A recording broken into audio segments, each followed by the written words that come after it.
Si paling perdana. Gunung api Lewotobi laki-laki di Kabupaten Flores Timur, Nusa Tenggara Timur kembali alami erupsi pada Minggu 3 November malam. Erupsi tersebut telah menewaskan sedikitnya 10 orang, termasuk susteran SSPS yang terdampak bencana tersebut. Korban meninggal dunia umumnya karena tertimpa batu ukuran besar dari puncak gunung dan menembus atap rumah warga. Pemerintah dan tim gabungan saat ini tengah mengevakuasi warga yang terdampak di lokasi kejadian erupsi Gunung Lewotobi laki-laki. Dengarkan informasi selengkapnya dalam DNP Evening News malam ini.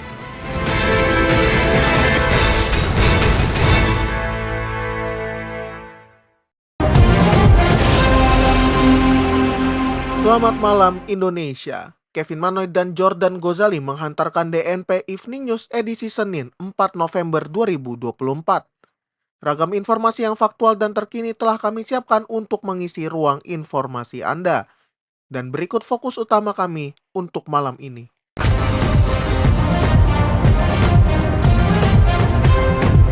Kami hadirkan update terkait demo aksi 411 yang berlangsung hari ini.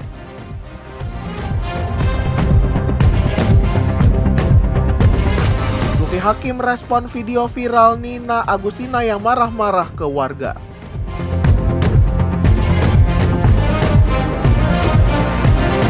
Kami juga hadirkan informasi terkait cemburu buta, seorang suami habisi nyawa istri saat live karaoke di media sosial.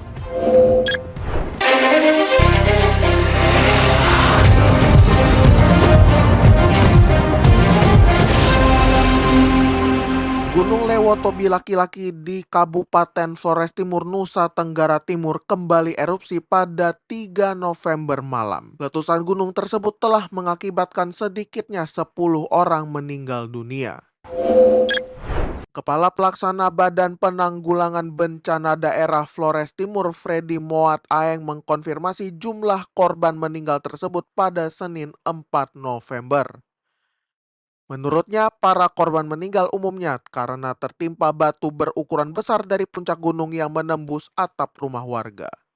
Pemerintah dan tim gabungan saat ini tengah melakukan evakuasi terhadap warga yang terdampak di lokasi kejadian erupsi Gunung Lewotobi laki-laki. Sebelumnya, Pusat Vulkanologi dan Mitigasi Bencana Geologi atau PVMBG Badan Geologi Kementerian SDM telah menaikkan status Gunung Api Lewotobi laki-laki dari level 3 siaga ke level 4 awas mulai 3 November 2024 pukul 12 malam waktu Indonesia Tengah. Baca berita selengkapnya di www.dnpmedianetwork.com.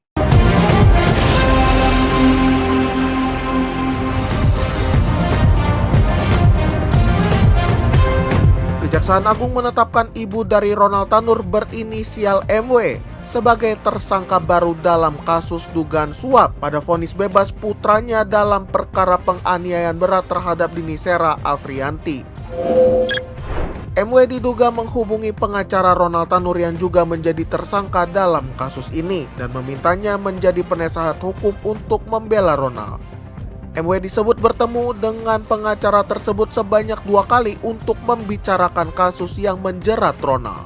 Pengacara tersebut meminta kepada Zara Frikar untuk diperkenalkan kepada seorang pejabat di Pengadilan Negeri Surabaya untuk memilih majelis hakim yang akan menyidangkan perkara Ronald Tanur.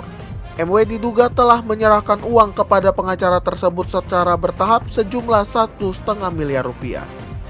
Atas perbuatannya, MW disangkakan pasal 5 ayat 1 atau pasal 6 ayat 1 huruf A untuk pasal 18 Undang-Undang 31 tahun 1999 tentang pemberantasan tindak pidana korupsi. Densus 88 Anti Teror Mabes Polri menangkap 3 terduga teroris di 3 lokasi berbeda di Jawa Tengah, yaitu di Solo, Demak, dan Kudus. Identitas dan kronologi penangkapan belum dijelaskan secara rinci oleh kepolisian, namun akan disampaikan lebih lanjut oleh Mabes Polri. Di Kabupaten Demak sendiri, Densus 88 menangkap seorang terduga teroris berinisial A dan menggeledah rumahnya di Kebon Batur, Kecamatan Meranggen. Sementara di Kabupaten Kudus, Densus 88 mengamankan seorang terduga teroris berinisial B di rumahnya di Desa Grobik, Kecamatan Gebong. Kita lanjutkan dengan informasi dari Demo 411.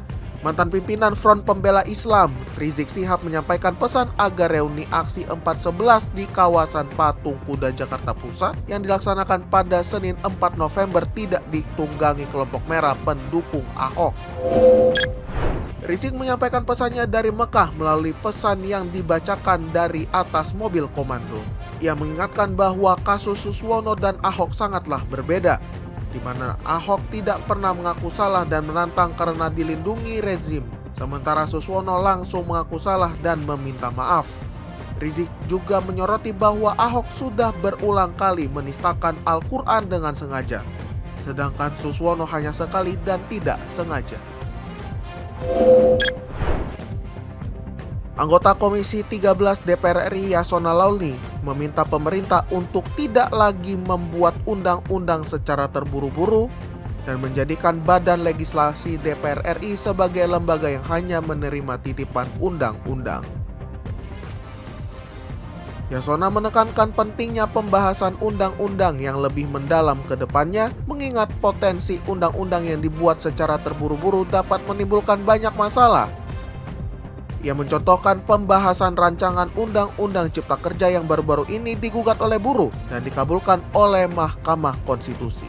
Yasona juga menjelaskan bahwa ketika ia menjadi anggota Balik DPR RI sebelum menjabat sebagai menteri, setiap rancangan undang-undang selalu melalui proses pembahasan yang panjang, mencakup aspek sosiologis, yuridis, dan filosofis. Ia berharap kedepannya pemerintah dapat lebih mendalam dalam membahas undang-undang, kecuali untuk revisi singkat.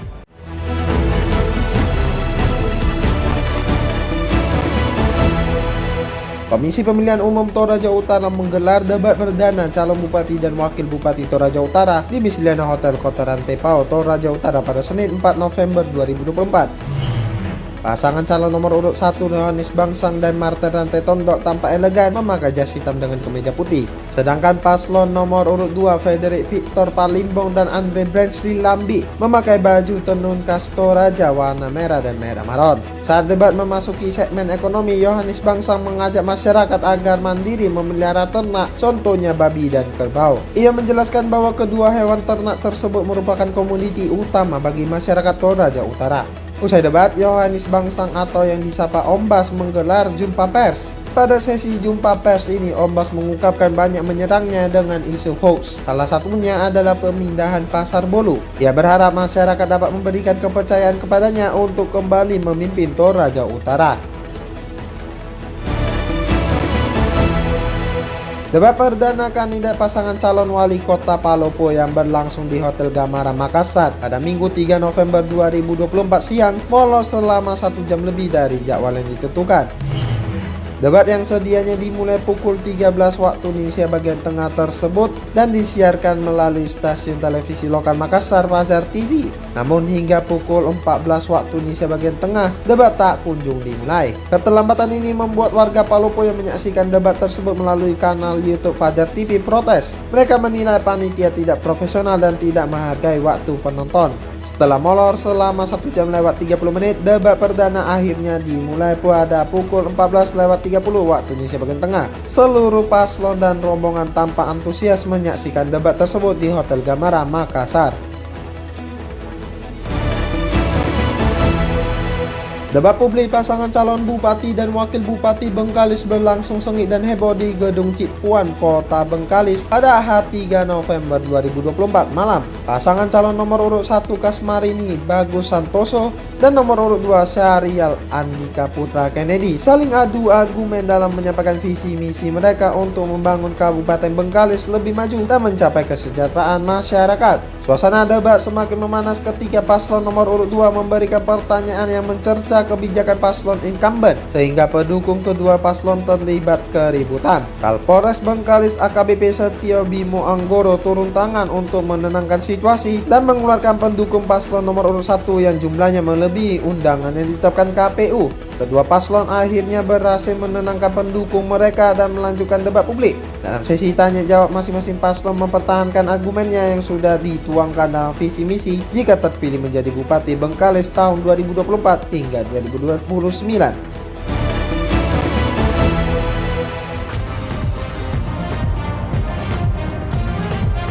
Sesaat lagi berita faktual dan terkini seputar wilayah Sumatera Utara akan hadir dalam segmen DNP Sumut Perdana.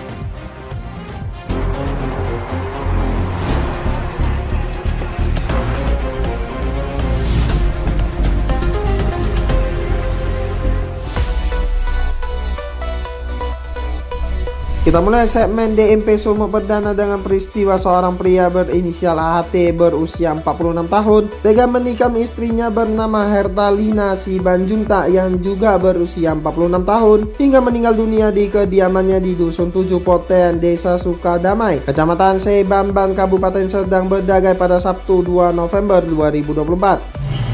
Peristiwa tragis tersebut terjadi saat korban tengah asyik karaoke sambil live di Facebook di depan rumahnya. Akibatnya korban mengalami luka tusuk sebanyak 5 kali di sekujur tubuhnya dan meninggal dunia di rumah sakit. Penikaman tersebut disaksikan oleh keluarga dan warga sekitar yang melihat korban terkapar berlumuran darah. Berdasarkan pemeriksaan oleh kepolisian, pelaku mengaku nekat melakukan tindakan tersebut karena sakit hati dan cemburu. Pelaku merasa bahwa istrinya sering berhubungan dengan mantan suaminya. Saat ini pelaku telah diamankan di Mako Polres Serdang Bedagai untuk menjalani proses hukum lebih lanjut.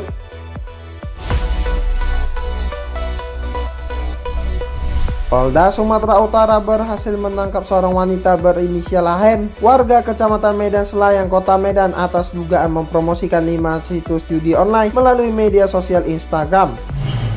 Pelaku mengaku mendapatkan imbalan atau gaji sebanyak Rp650.000 sampai Rp1.000.000 per bulan dari hasil mempromosikan judi online yang sudah ia tekuni selama 2 hingga 3 bulan. Atas perbuatannya, tersangka dikenai pasal 27 ayat 2 junto pasal 45 ayat 3 Undang-Undang Nomor 1 Tahun 2024 tentang perubahan kedua atas Undang-Undang Nomor 11 Tahun 2008 tentang informasi dan transaksi elektronik, subsidiar pasal 303 ayat 1 huruf A KUHP tentang tindak pidana. Penangkapan AM merupakan bagian dari upaya Polda Sumatera Utara untuk memberantas perjudian online di wilayah hukumnya.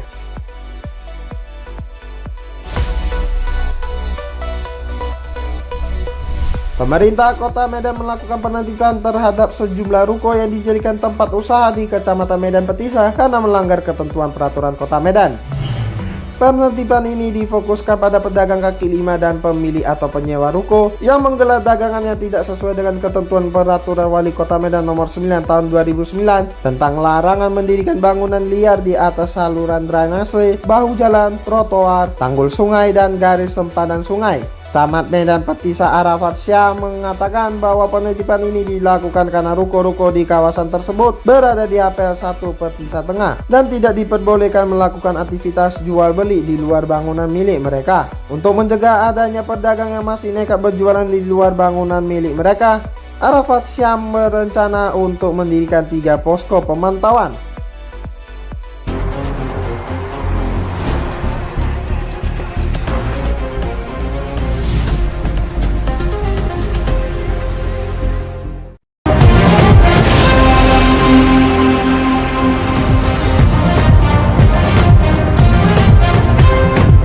Demikian tadi DNP Evening News edisi Senin 4 November 2024. Tetap dengarkan kami setiap Senin hingga Jumat di platform podcast kesayangan Anda serta kanal YouTube kami DNP Media Network. Ikuti juga DNP on the Weekend setiap Sabtu dan Minggu di platform podcast kesayangan Anda serta kanal YouTube DNP Media Network. Mewakili kerabat kerja yang bertugas, Kevin Manoy dan Jordan Gozali pamit undur diri.